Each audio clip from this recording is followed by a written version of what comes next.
Bienvenue à bord du vaisseau Hypersensas. Bonjour et bienvenue dans Le Défaussé, votre émission hebdomadaire sur les jeux de société. Moi c'est Alex et je suis toujours en la bonne compagnie de Zéphiriel pour animer ce podcast. Nous sommes toujours à Valménier, au milieu des montagnes, là, et du coup, nous en profitons pour avoir des personnes magnifiques, dans tous les sens du terme, au micro. Et donc, nous avons Kika de Kiff Édition. Bonjour. Bonjour. Et nous avons Maud de pas encore. Kiff Édition, mais illustratrice qu'on a déjà eu plusieurs fois au micro, ouais. Oui. Ouais. Désolé. Exactement. De quoi? Désolé. Je suis désolée de venir vous voir. De quoi vous venez vous parler aujourd'hui, mesdames? On vient parler de Behind.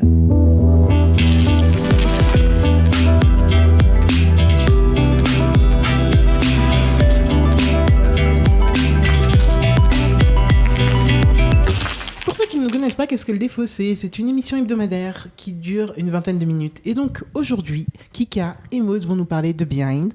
Dans une première partie, on va leur poser plein de questions. Même si on avait fait une démo, donc voilà. Mais on va quand même poser plein de questions. Ensuite, nous allons jouer avec Zéphiriel. Je pense que, mesdames, bon, on s'est clipsé à ce moment-là. Ça va peut-être pas être fascinant de nous regarder jouer. Si. Mais on va tous revenir... Moi, je vais rester, je pense. Oh. Si. Et ensuite, on va revenir pour débriefer. Est-ce que vous êtes prêtes, mesdames? Ah, mais oui. Let's go. Alors, qui veut nous dire... Alors, en fait, on va évacuer la fiche wiki, parce que sinon, on va l'oublier, je le sens. Donc, est-ce que quelqu'un peut nous dire qui, par qui, pour qui, illustré par qui, tout ça Behind, jeu de Cédric Millet, qui a aussi fait Meeple Circus chez Matago, qui sort en novembre prochain. Et qui s'appelait Puzzle Rêve. Initialement, ouais. Ouais, en mode proto et qui a été primé à Boulogne par mes soins et ceux de mon équipe jury. Ah, stylé. Et voilà. Et moi, quand je l'ai primé, je me suis dit, oh là là, ils vont tellement chier techniquement, ça va être l'enfer. Et oui. Et 2 semaines après, je reçois un coup de fil en disant, coucou, est-ce que tu veux illustrer On va tellement manger. Illustré, donc il y a 3 tableaux dans la boîte. Ce qu'on appelle les tableaux, ce sont des ensembles de tuiles qu'il faudra assembler.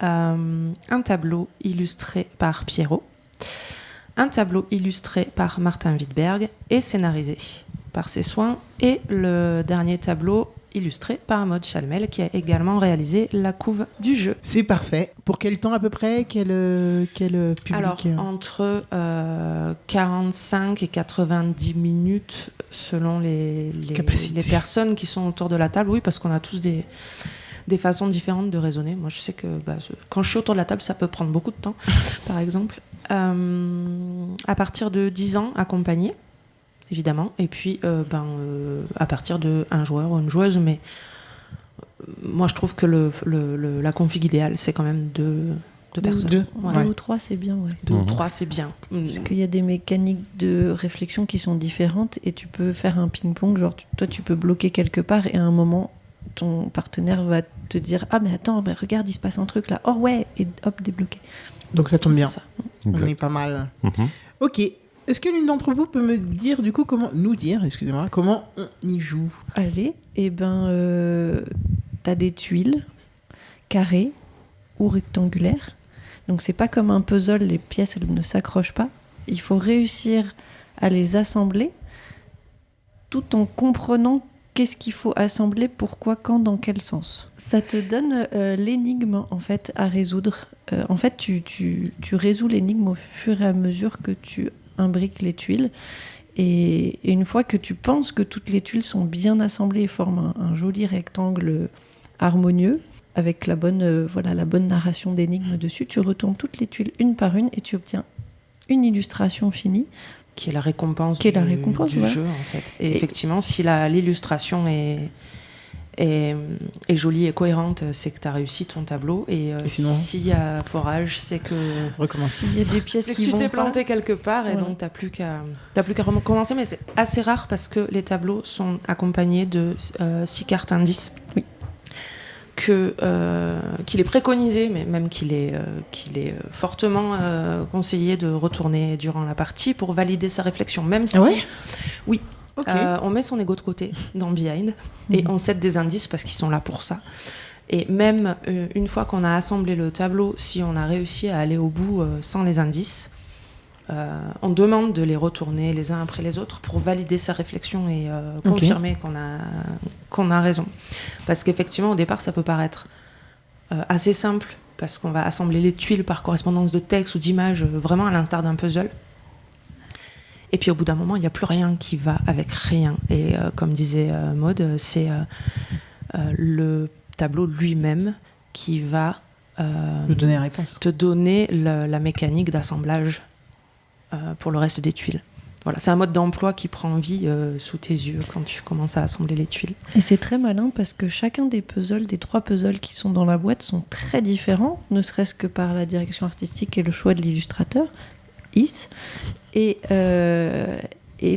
même la mécanique de réflexion n'est pas pareille. C'est différent. Aussi. Ouais, complètement. Il y en a un qui va être plus narratif, l'autre qui va être beaucoup plus... Enfin, c'est de l'énigme à chaque fois, mais c'est très très différent et c'est très chouette. Voilà, enfin, en vrai, j'ai plein de questions. Mais la première question, ça va être quand l'auteur du jeu est venu vers vous avec ce jeu, en fait, est-ce qu'il avait déjà un tableau où il a pitché l'idée et après il a fallu aller chercher comment le matérialiser? Non, justement, en fait, comme disait Maud tout à l'heure, c'est un jeu qui a remporté le concours de Boulogne et du coup, le proto était présenté avec 5 tableaux finalisés. Alors avec des illustrations tout à fait provisoires qu'il avait réalisées lui-même. C'était très bien fait parce que c'est Cédric et que ce garçon fait les choses de façon incroyablement chiadée, donc c'était déjà hyper carré. Et non, là on avait vraiment tout sous les yeux. Notre vrai questionnement, c'était est-ce que au-delà de ces 5 tableaux, il est possible d'aller plus loin, sachant que ces 5 tableaux-là proposaient déjà des mécaniques de réflexion différentes à chaque fois. Et on s'est dit, est-ce qu'on a fait le tour là, ou est-ce qu'il y a encore des choses possibles? Et quand finalement, parce que c'est pas lui du coup qui nous a approchés, c'est nous qui l'avons approché. Quand finalement on a signé le jeu, il nous a montré tout ce qu'il y avait derrière et il s'avérait qu'il avait commencé à travailler sur d'autres pistes de réflexion pour une douzaine de tableaux déjà quasiment finalisés. Donc là, dans la team, et notamment Nico, qui est au dev chez nous, il a eu des étoiles dans les yeux. Il a dit « Attends, je vais te coder un truc, tu vas pouvoir réaliser la suite de tes tableaux directement. » En fait, il va intégrer directement une image dans une petite application et ça va splitter le tableau directement. Donc c'est une vraie aide au dev pour Cédric, pour l'auteur. Et voilà, enfin je digresse, mais non, en gros, Cédric avait déjà réalisé un travail énorme et quasi def.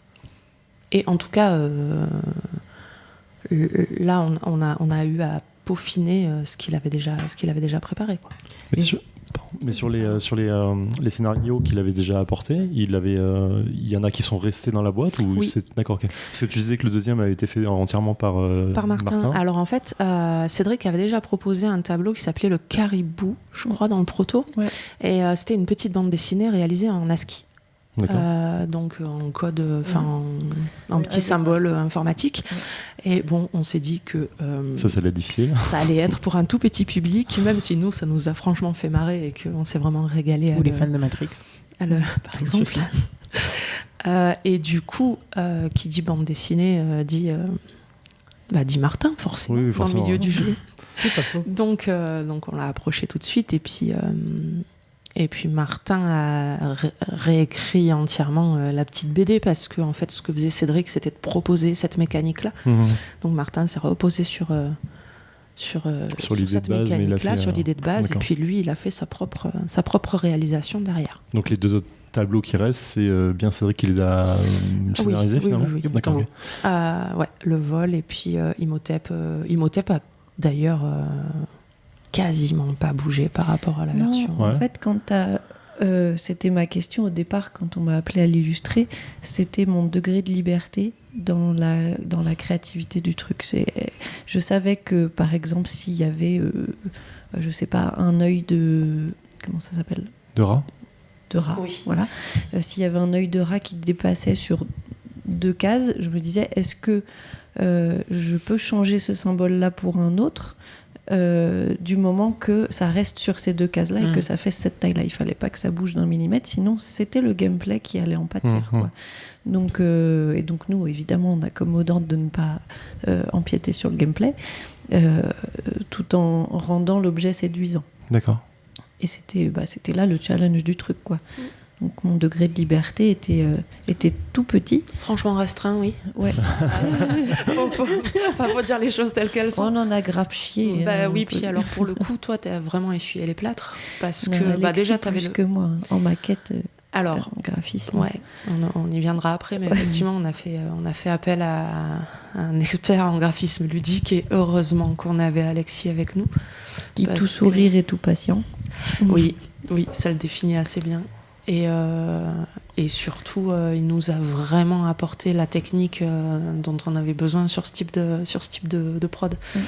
Après, il fait peut-être du Krav Maga à côté, et tu vois, il a une soupape pour tuer des gens. J'ai de gros doutes. Je pense qu'il est sincèrement gentil jusqu'au bout et très patient. Mais à la fois, tu fais pas staff si t'as pas de patience, je pense. Et je me rappelle qu'on avait joué à la démo qui était un truc de théâtre de mémoire. Oui, qui est toujours disponible sur Internet. Ah oui, il est toujours disponible. Mais du coup, celui-ci qu'il a créé entièrement ? Alors ça, c'est... non, c'est Pierrot qui l'a illustré. C'est Pierrot qui l'a illustré, ouais. D'accord. Mais en fait, c'est Cédric qui a fait cette démo. J'essaie de remettre la chronologie dans ma tronche, mais au final, on s'en moque un petit peu. Cette démo-là, elle a été créée pour amorcer le tableau du vol que vous allez jouer tout à l'heure. Okay. Ça repose sur la même mécanique de résolution. Donc, en fait, toutes les personnes qui ont essayé qui ont joué la démo en festival ou qui l'auront fait en ligne, parce que maintenant elle est disponible effectivement sur notre site internet, ne seront pas dépaysées à l'ouverture de la boîte de Behind, puisqu'on préconise de faire le vol en premier, parce que effectivement ça repose sur la même méca. Mais c'est pareil, c'est Cédric et Nico qui ont travaillé ensemble au dev de la démo. Pierrot a apporté ses tips de son côté, puisque derrière c'est lui qui l'illustrait. Et effectivement, Maud y reviendra plus tard, je pense, mais il y a des choses qui sont pas faisables.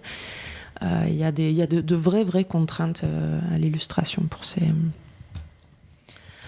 tableaux. Et des contraintes d'impression aussi. Des contraintes d'impression aussi, ouais. Parce que quand on imprime, on sait qu'il y a toujours 1 ou 2 ou 3 millimètres de bord perdu et de décalage. Ouais. Et ça, techniquement, on fait en sorte que c'est pas grave et que l'impression peut être un petit peu décalée par rapport à la découpe. On a suffisamment d'illustrations qui débordent pour qu'il n'y ait pas de mauvaise découpe. Dans ce projet-là, c'est pas possible. Ouais, là, il faut bien on ne pouvait pas se permettre que le couteau, la fabrication glisse si la lame glisse de 2 mm, on a l'image du verso qui fiche le camp, en fait. Et donc là, c'est là qu'Alexis est intervenu aussi, en mettant sur chaque tuile un bord perdu. On n'a pas pu livrer une image pleine à la fabrication. Il a fallu mettre un bord perdu sur chaque tuile. Oui, et chaque tuile n'est même pas positionnée à son bon emplacement de départ. Voilà. Chez l'imprimeur, il a fait en sorte que les tuiles soient déjà dans un autre sens. C'est complète. C'était une prise de tête pour lui. Pour que toute la coupe ait lieu dans le même sens, afin de prévenir la faute le glissement de la lame, justement. C'est-à-dire que si le couteau glisse de 1 mm, il a fait en sorte à l'imposition que le cerveau corrige l'erreur. D'accord. Au retournement des tuiles. En fait, s'il y a un tout petit décalage, il a fait en sorte que ça ne se voit pas. Donc lui, son intervention était précieuse. Ah oui, plus que précieuse. Et puis on rebondit aussi sur les contraintes qu'a dû affronter Maud, parce que typiquement on ne pouvait pas se permettre de dégrader dans la Pierrot à lui tout seul est une contrainte. Retire ça, il va te le faire payer sinon. On fout. On a déjà eu les deux en même temps dans une émission, donc on comprend bien la dynamique. Ok, bon bah merci beaucoup pour cette première partie qui était très complète et moi j'avais plein de questions, donc c'est cool, en fait vous y avez bien répondu. Mais Zéphiriel, est-ce que tu es prêt pour te lancer dans le vol ? Je suis en fait ultra curieux et très chaud, parce que vous parlez de mécaniques différentes et de trucs, et en fait je sais pas à quoi m'entendre du coup. Ouais, je sais, mais je suis curieux de voir déjà un puzzle plus complet que ce qu'on a fait, qui était déjà bien balèze, je trouve. Donc, vraiment, moi je suis curieux de le vol dans quel sens. Et on va voir. Let's go. Encodage plus 1 à l'envers, encodage de sans doute la caméra. Oui, c'est normal, c'est le décompte. Mieux possible de vol en même temps. La logique elle devrait, mais le vol il est là. Donc pour moi ça c'est bon. Ah oui, non, c'est obligé d'avoir. Ça me paraît logique. Mais du coup, complicado parce que c'est la bonne. J'arrive à la mettre. Non, mais là on les a notés. Ah merde, oui, c'est ça. Ça on sait que c'est la fin. Ouais, et le début. Ça on sait que c'est le deuxième. Si, c'est pas. Pourquoi ? Ah oui, c'est quoi ?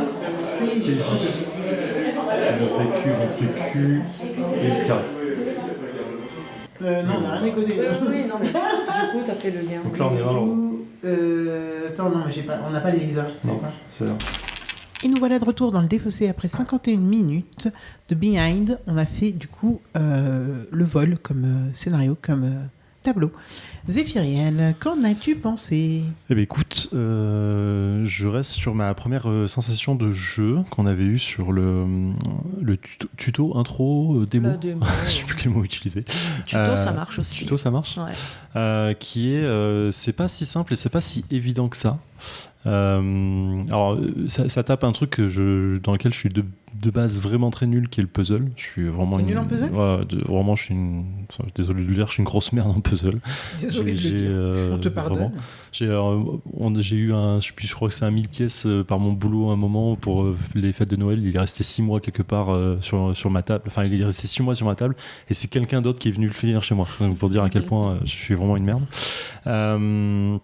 Mais là ça fonctionne parce que c'est pas exactement du puzzle, c'est plus de la mise en place de pièces cohérentes avec le scénario en place. Alors ça paraît exactement ce que c'est un puzzle, hein, mais bizarrement ça fonctionne mieux sur moi parce que je cherche une narration, je cherche un truc qui est différent que juste deux pièces qui sont cohérentes. En plus on n'est pas sur un 500 ou 1000 pièces, donc ça va, je peux encore me concentrer 1 heure dessus sans me sentir idiot. Et effectivement, il y a les petits twists dedans sans révéler, qui te font comprendre pourquoi deux pièces ne devraient pas être ensemble, alors que tout font en sorte qu'elles devraient être ensemble. Et ça, je trouve, c'est le petit plus de Behind, hein, clairement, qui fonctionnait déjà sur la démo. Et là, on le retrouve, puis on se retrouve vraiment bête quand on se rend tout. Ah, mais putain, c'est ça en fait. Oui, ça paraît évident maintenant. C'est comme ça que ça devrait rentrer et ça déborde pas plus que ça en fait. Et ça, c'est super. Il y a un truc très gratifiant facilement. Et ouais, c'est gratifiant, c'est agréable. Tu te sens pas trop bête quand tu y arrives quand même, malgré le fait de retourner un indice pour le comprendre un peu mieux. Et comme tu disais Kika en off, en fait, notre cerveau fait naturellement des associations. Et en fait, le truc devrait être contre-intuitif et contre-intuitif naturellement pour nous piéger facilement. Et du coup, je suis curieux de voir le reste si on regarde. Alors, tu disais que c'est pas la même mécanique tout le temps. Et du coup, je suis curieux de voir les autres mécaniques de comment vous arrivez à nous triquer un peu la perception qu'on doit avoir du puzzle général pour dire ah ok, en fait, c'était comme ça et c'est tout aussi cohérent dans les deux sens. Alors, il y a le même effet de révélation, justement, le même eureka quand tu te rends compte, quand tu arrives à résoudre le truc. Mais je sais pas ce que tu en as pensé, mais en ce qui me concerne, c'est un feeling de jeu différent à chaque tableau. D'accord. J'ai jamais eu la même approche et le même ressenti dans l'assemblage des pièces, comme si je jouais à un jeu différent à chaque fois. D'accord. Vraiment. Et la fin est la même, la satisfaction. La satisfaction finale, effectivement, est similaire. Ou le flop, comme flop. moi tout à l'heure. Tu l'as fait seul. Oui, parce que Baud faisait en parallèle un autre puzzle. J'ai retesté celui de Martin qui est du génie de mécanisme narratif en fait. J'aime beaucoup. Et il s'est vraiment fait plaisir dessus et pris la tête aussi à mon avis. Mais c'est vrai que seul c'est dur, surtout quand on n'est pas bien câblé. On va couper ça, c'est pas possible que tu dises ça toi. Non, j'ai un cerveau très très lent. Mais j'aime beaucoup. Du coup, j'ai réussi à retrouver le fil comme je l'avais déjà fait avant. Mais le résultat est que. Après, il a fallu que j'arrête pour pas que vous regardiez trop de mon côté pour pas vous spoiler et puis continuer l'émission, mais il me manquait j'ai retourné des trucs et j'ai fait non, je me suis bien plantée, pourtant ça tenait la route, mais t'as pas pris assez le temps de la réflexion et surtout des micro-bugs. T'étais un cerveau unique. Ouais, alors moi ma sensation dessus c'est assez particulier parce que tu dis justement Kika qu'il y a une certaine gratification et tout. Moi ça j'ai carrément la gratification quand des choses s'emboîtent. Par contre il y a un truc que j'ai vraiment du mal à faire, c'est arriver à reprendre de la hauteur une fois qu'on a mis en place des choses. J'ai vraiment du mal à me dire ok, il faut déconstruire sans me dire je déconstruis tout et je recommence. Et ça, c'est vraiment... J'avais déjà eu ce problème sur la première. Et donc, c'est pour ça que moi, je pense qu'en effet, en solo, moi, je peux pas le faire du tout, je pense. Parce que j'abandonnerai plus tôt. Et à un moment, je me laisse porter un petit peu par les personnes avec qui je suis. Et je me dis, bon, bah... Si on débloque quelque chose, si leur cerveau arrive à débloquer quelque chose, voilà. Mais moi, je sais que mon cerveau, il reste bloqué sur... ouais, on a déjà ça, c'est cohérent. Je n'arrive pas à comprendre comment on peut faire autrement. Et du coup, c'est vrai que... Voilà, pour moi, un joueur, c'est impossible. Et pourtant, j'ai adoré et cette aventure et l'autre, l'aventure démo qu'on avait pu faire. En effet, on a retrouvé d'ailleurs pas mal de choses. De similarités entre la démo et ce tableau-là. Ouais. Bah, exactement. Par contre, je me suis rendu compte aussi que très facilement, une fois qu'on a à peu près les choses, on n'a pas pris le temps là de réassembler pour se dire ok, bon alors là, est-ce que tout est bien cohérent, etc. Et du coup, il y avait des petits couacs. Il y a eu des petits couacs. Il y a eu des petits couacs quand on a tout retourné le tableau pour avoir l'image finale. Et ça, tu vois, c'est aussi, je suis capable de faire assez facilement en mode bon ok, on a l'ensemble, ou en tout cas on a le truc général. On se pose même plus la question de, là, globalement, sans spoiler. Là, globalement, on avait quand même... il nous manquait une pièce principale. En fait, il nous manquait le truc pour lequel on faisait l'enquête, quoi, vu qu'on n'est pas revenu dessus. Mais on avait à peu près tout et on s'est pas posé de questions 2 secondes. On a foncé, on a tout retourné. Donc ça va être un petit peu mon défaut sur ce genre de jeu. C'est que je vais me laisser porter un moment et je vais rester bloqué. Donc voilà. Et je vais pas forcément revenir sur la problématique générale. Mais ça n'empêche pas du tout que je passe un excellent moment. Il faut juste falloir que je trouve des mates pour faire les 2 autres scénars, surtout s'ils sont encore plus corsés. C'est par ordre de progression, du coup. Celui qu'on vient de faire, celui de Pierrot, celui de Martin, et ensuite... Et celui de Maud, ouais. C'est un classement en termes de complexité, mais... C'est toujours pareil, à mon sens, c'est quand même très subjectif parce que on n'a pas tous un raisonnement similaire et du coup, pour certaines personnes, je pense à Silas, au grand Pierrot, qui les a fait tout seul. Tous les 3 Ouais.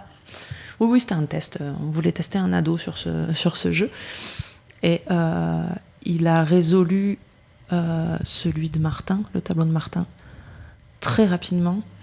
Par rapport à la moyenne générale, sans indice.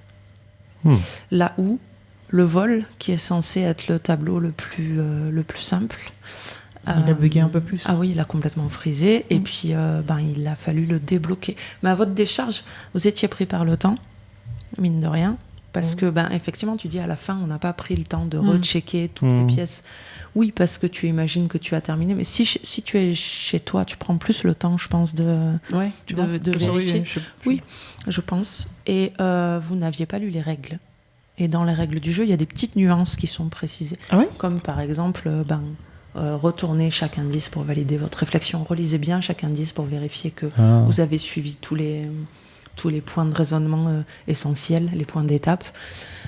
Et où tu disais que ton cerveau était pas capable de déconstruire ce qu'il avait déjà assemblé. Il y a des petites nuances comme ça qui sont spécifiées dans les règles, où on dit, voilà, le cerveau humain, il fait ça.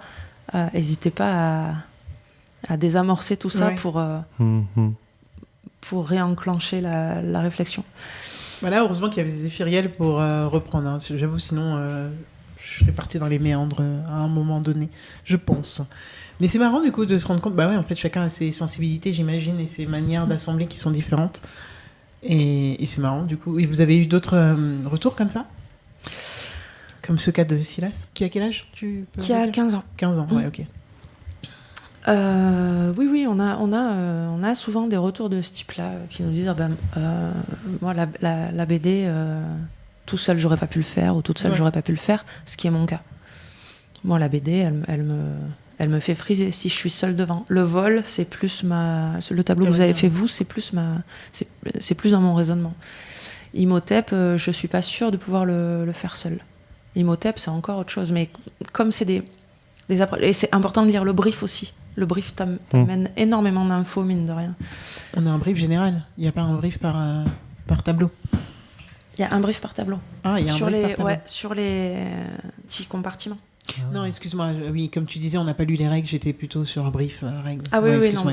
Il y a des choses qui sont spécifiées dans les règles. Okay. Et après, pour amorcer chaque tableau, tu as un brief qui va t'expliquer le contexte. Et ça, c'est important de le lire correctement. Ouais. Ok. Cool, là, de ce que je comprends, vous êtes quand même prêt pour partir sur une gamme, là, en soi. On aimerait bien, oui. En tout cas, il y a plein de choses dans les tuyaux. Teasing. Deuxième boîte, 2025. Non, j'en sais rien. Je ne sais pas. Oui, ça pourrait. Nice. Envoie une boîte par an, c'est faisable, non ? À l'heure actuelle, oui, c'est faisable. Ok. Puis là, il y a une vraie hype quand même dessus, je pense. Je vois vraiment de la hype partout. J'ai l'impression de mon côté, mais c'est encore une fois les réseaux, donc ça a l'impression de donner quoi. La couverture, il a fallu... Enfin, on s'était dit qu'on allait représenter un personnage, une genre de mascotte, en fait, qu'on allait retrouver sur les déclinaisons de boîtes, les tomes 1, tome 2, tome 3, éventuels, en fonction de... Voilà. Des ventes. Et j'ai créé un petit personnage qui est neutre, c'est-à-dire qui est ni vraiment futuriste, ni vraiment humain, mais humanoïde. Il est onirique. Il s'appelle Hind et c'est un retourneur de tuiles. Ça marche super bien. C'est un retourneur de tuiles. Oui. Mais c'est trop mignon. Hein. Voilà. Il s'appelle Hind. Ouais. Parce qu'il est bi. Hind. Okay. Oui, il est bi, oui. C'était une perche tendue, ça. J'adore. Franchement. Mais il fait ce qu'il veut. Voilà. Ben là, il va nous falloir ce goodies maintenant. Ouais. A priori, non. Elle a pas réagi. Elle a pas pris. Ok. Bon, Zéphiriel, qu'est-ce que tu veux ? Non, j'ai rien suivi. Non, t'as pas su. On parlait du goodies de Hind. Il faudrait un goodies maintenant. On verra un goodies behind. Ok. Enfin, bi. Non, Hind. Ok. Un goodies de Hind. Voilà. Ok. C'est tout. Un slip. Une petite D'accord, peluche. ça marche. Un slip. Ouais, T'es sûr ? Ouais. On parle de goodies, tu penses à un slip direct. Toi, tu penses slip. Ok. Je pense à tout ce qui peut être déclinable, en fait. J'avoue que l'œil devant, ce serait bizarre quand même. Moi, j'ai fait un jeu de rôle, j'avais des capotes avec mes dessins dessus. Waouh. Bon, c'était un jeu de rôle érotique. Mais ok. Kika est en train de noter tes suggestions du coup. Pas toutes, mais je prends note. Ok. Bah, mesdames, merci beaucoup d'être de retour dans le Défaussé. C'était vraiment sympa. J'ai hâte de faire la suite, j'avoue. Mais il va falloir que je me stuff avec des camarades de compète, je pense. Surtout s'ils sont plus durs et qu'on a déjà galéré sur le vol. Je me dis, bon, on va... Non, mais encore une fois, ça dépend vraiment de comment ton cerveau fonctionne, parce que tu peux avoir galéré sur le vol et avoir plus de facilité sur les autres tableaux. C'est ce que tu dis. Mais du coup, c'est aussi un objet, mais qui à offrir, en fait, moi, je me dis, j'ai grave envie de l'offrir. En fait, il est beau, en fait. Tout est beau. Donc, et ça donne envie, et puis pas forcément pour les joueurs et les joueuses, je pense. Ça sera... Oui. Je suis d'accord. Enfin, tu vois, c'est des gens qui aiment bien les énigmes, quoi. C'est pas forcément un jeu de société, ce jeu de société. Ouais, clairement. Donc, ça se rejoue avec beaucoup de plaisir aussi. Moi, j'ai refait plein de parties. Bon, après, c'était aussi du playtest, donc voilà, mais il y a toujours autant de plaisir de le redécouvrir à chaque fois, comme une BD en fait qu'on aurait déjà lu, on connaît l'histoire, on sait comment ça va se terminer, on voit comment tout se goupille, et en fait, malgré tout ça, moi ça me fait toujours plaisir de les retester, de les refaire. Là où on pourrait avoir peur de se dire c'est un one shot, non en fait, déjà il y a 3 scénars et oui, et puis on oublie. Toujours agréable de... Ouais, on oublie. Surtout oui, on oublie. Ça se réassemble pas si facilement que ça. Ouais. Je pense qu'une fois que je l'aurai fait, je les collerai pour pouvoir avoir l'image. Comme tu fais normalement avec les puzzles. Tu vas les quoi ? Les coller, tu sais, comme tu fais avec les puzzles. On y avait pensé. Je pense que je ferais ça. C'est un goodies qu'on avait envisagé. Ça. Ah ouais ? Trouver une forme d'encadrement possible pour les images finalisées. En fait, c'est stylé. Ah oui, c'est vrai. Je me souviens. Tu te rappelles ? Ouais. Puis cette idée. Ok, là on a plein d'idées, brainstorm, c'est génial. Ça et le slip, voilà. En tout cas, on a hâte de voir. Enfin, en tout cas, moi personnellement, j'ai hâte de voir à la suite de Behind. J'ai hâte de voir non seulement la suite de cette boîte, la nouvelle démo qu'on vient de nous teaser, mais aussi ce que vous allez en faire après, et de retrouver Hind du coup. Et voilà. Merci beaucoup, mesdames. Bisous. Bisous. Merci pour tout. Bisous. Merci pour votre accueil. Merci à vous. Nous, on se retrouve la semaine prochaine. Absolument. On sera encore à Valmeunier. Ouais. Et encore avec une personne autour de cette table, je crois. Oui. On verra bien. Chaud. Fin de transmission.